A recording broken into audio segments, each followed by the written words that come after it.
Episode में हमने देखा था एरियल बेहोश हो गई थी। चलिए आगे देखते हैं क्या हुआ था। एरियल बोलती है मैं अपना खून नहीं दूंगी। मार्टिन बोलता है क्या आपने इसे अच्छा से चेक किया था? बोलता है बिल्कुल राजकुमार, मैंने राजधानी के सभी जगहों पर किसी को जांच करने के लिए भेज दिया है। हरे बाल हरी आंखें वाली ऐसी कोई लड़की नहीं है। मार्टिन बोलता है ये तो अजीब बात है। मैं उपलब्धि और उच्च गुण वाली पोशाक के साथ लोगों का उपयोग करने का आदि है और ऐसा नहीं लगता है कि वो बिना किसी लक्ष्य के भटकती होगी। मार्टिन बोलता है क्या आपको कोई अंदाजा है वह किस बारे में हो सकता है? फिर मेड आती है, बोलती है यंग मास्टर बोलता है आप क्या सोचते हैं ये कौन सी जगह है और बिना खटखटाए आप कैसे अंदर आ सकते हैं? बोलती है मैं क्षमा चाहती हूँ। मास्टर बोलता है चुप हो जाओ और बताओ क्या हुआ है। वो घबराते हुए बोलती है क्या आप मेरे साथ चल सकते हैं? मार्टिन बटलर से बोलता है यह कैसी स्थिति है? बोलता है यंग मास्टर हम भी नहीं जानते और वो युवा मास्टर के साथ बात करते समय बेहोश हो गई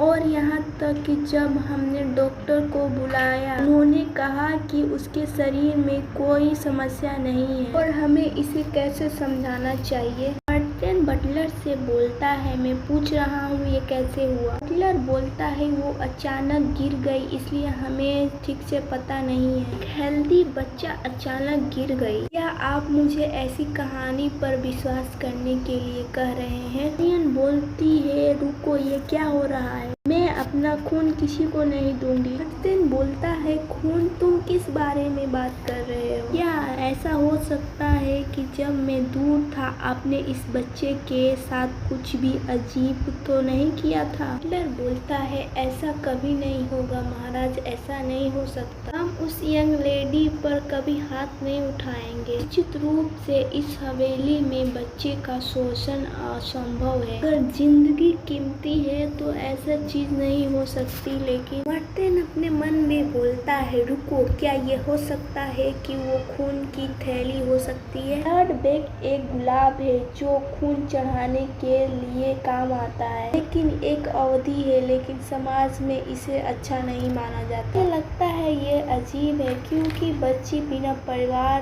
के बिना लापता है। उनके शरीर और मानसिक रूप से कितनी गहरी चोट लगी है। गार्डियुकस के रूप में व्यवसायी बनाकर उनका खून लेना ये बहुत बड़ी गलती है। मुझे इसका जांच करना चाहिए था और इसकी जिम्मेदारी लेनी चाहिए थी और इसे खत्म करना चाहिए था। सबसे पहले हमें इस बच्चे को शांत करना होगा। एरियल बोलती है अरे नहीं मुझे क्या करना चाहिए? जब मैं सो रहा था मेरे खून को लेने के लिए इतनी सारी संख्या बन गई। मैं यह नहीं चाहता, मैं इस तरह यहाँ नहीं मर सकता। मार्टिन बोलता है तुम चिंता मत करो, जब तक मैं यहाँ हूँ तुम्हें कुछ नहीं होगा। मैं तुमसे वादा करता हूँ आपको कुछ नुकसान नहीं पहुँचेगा, इसलिए आपको डरने की जरूरत नहीं है। बच्ची अपने मन में बोलती है ये अचानक कैसे बदल गया? क्या तुम मेरा खून नहीं लोगे ना? बोलता है चिंता मत करो ऐसा दोबारा नहीं होगा। एरियल बोलती है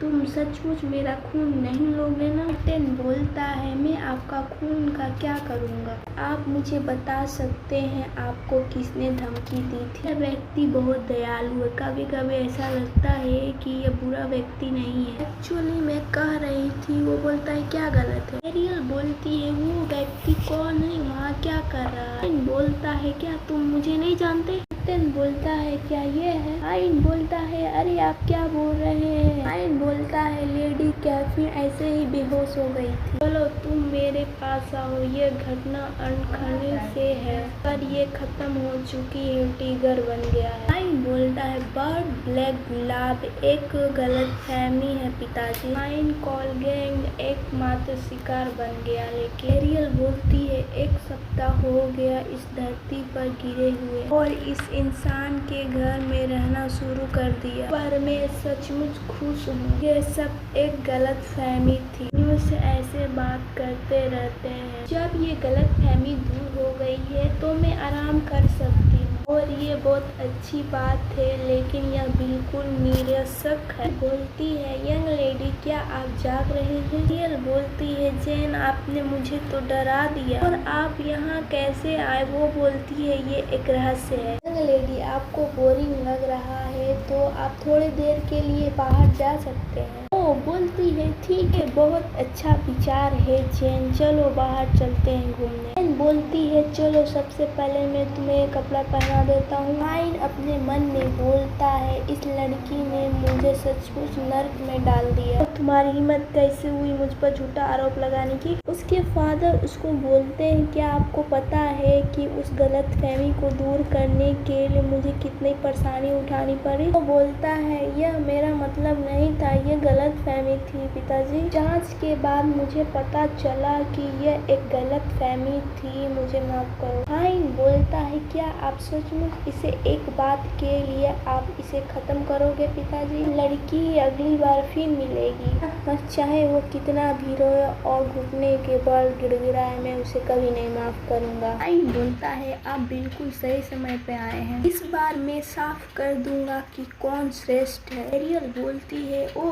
तुम ही थे जो मुझे घुमाने लेके जाने वाले हो, और तुम वहाँ ऐसे क्यों खोए हुए हो? और हाइन अपने मन में बोलता है बहुत खूबसूरत लग रही है तुमको, आखिरकार क्या बातें आहिन, आप क्या सोच रहे हैं? और हाइन अपने मन में बोलता है क्या आप पहले भूल चुके थे उस लड़की ने आपके साथ क्या किया है? तो कहने वाली बातें आहिन कि गार्ड यूकस क्षेत्र के लिए गए हैं, इसलिए मैं बाहर जाने की अनुमति मांगने आई हूँ, लेकिन आप हमारे साथ जाएंगे तो ये सम्मान की बात होगी। और हाइन बोलता है ये किस बारे में है, ये अकेले जाने देने के बाहर में है ना? ओ आहिन तुम बहुत दयालु हो, तो चलो चलते हैं। हाइन बोलती है वो थकती ही नहीं है, वो पोशाक उसमें कितनी अच्छी लग रही है लेडी, ये बदतमीज लड़की के कपड़े खरीद रही है। यदि हम इतने ही चारों ओर घूमेंगे तो यह छोटी सी चीज होगी। जेन बोलती है ये कितना मनमोहक है, मुझे इसे खरीदना है। हाइन बोलता है अरे ये क्या है? एरियन बोलती है प्लीज उस महिला को रोको, मुझे चोट लगी है। वो बोलता है मैं जानता था। वो बोलती है मैं अब और नहीं चल सकती, मैं बैठना चाहती हूँ। और हाइन जेन से बोलता है हम आराम करेंगे, आपको जो खरीदना है खरीद लो। बोलती है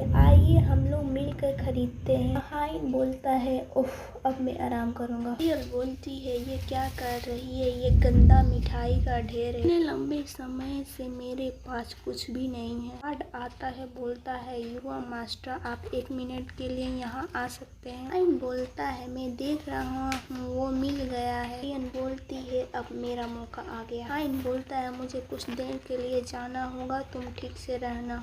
वो बोलती हाँ बिल्कुल, बस जल्दी करो और जाओ। गार्ड बोलता है ये क्या हो रहा है? ठीक है मैं जा रहा हूँ, और शांत रहना और चुपचाप रहना, ऐसा कुछ नहीं करना जो दिक्कत हमें करे। वो बोलती है ठीक है। एरियल बोलती है तुम वहाँ मुझे सबसे बेहतरीन मिट्टी का ढेर ला के दो। वो आदमी बोलता है ठीक है आप मिट्टी का ढेर का आनंद ले।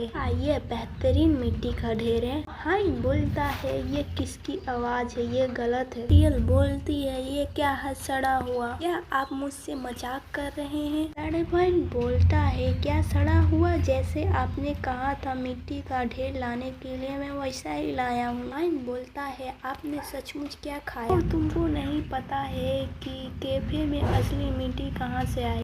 बोलती है मेरी लेडी ये लीजिए कुकी। वो बोलती है क्या कुकी के लिए धन्यवाद, एरियल ने इस मिट्टी का नाम जान लिया। बोलती है आओ जल्दी करो इसे लो। और क्या आपको कुकीज बहुत पसंद है? हाँ वो सचमुच स्वादिष्ट होते हैं और मुझे बहुत पसंद है। जैन बोलती है आज के लिए इतना ही, यदि आप बहुत अधिक खाती हैं तो आपके पेट में दर्द हो जाएगा, मैं तुम्हें कल ज्यादा अधिक दूंगा। बोलती है जैन मैं और अधिक चाहती हूँ। लेडी कल हमेशा रहता है, आप थोड़ा रुकेंगे तो ये कल से भी बेहतर होगा। यस बोलती है खैर वैसे भी इंसान द्वारा प्यार मिलना बहुत सचमुच अच्छा है, जब मैं इसके साथ बाहर जाती हूँ तो मुझे अच्छा महसूस होता है। रुको ये अजीब तरह से संबोधित नहीं लग रहा है। जैन बोलती है ये सब ठीक हो सकता है क्या, क्यों? आप बाहर जाते हैं तो यंग मास्टर और युवा मास्टर से इजाज़त लेनी पड़ती है। एलिस बोलती है, क्या आप कह रहे हैं कि बाहर जाने के लिए मुझे इंसान से पूछना पड़ेगा? यंग लेडी, आप इतना उदास मत होइए। और महामहिम रात को भोजन के लिए वापस आ रहे हैं।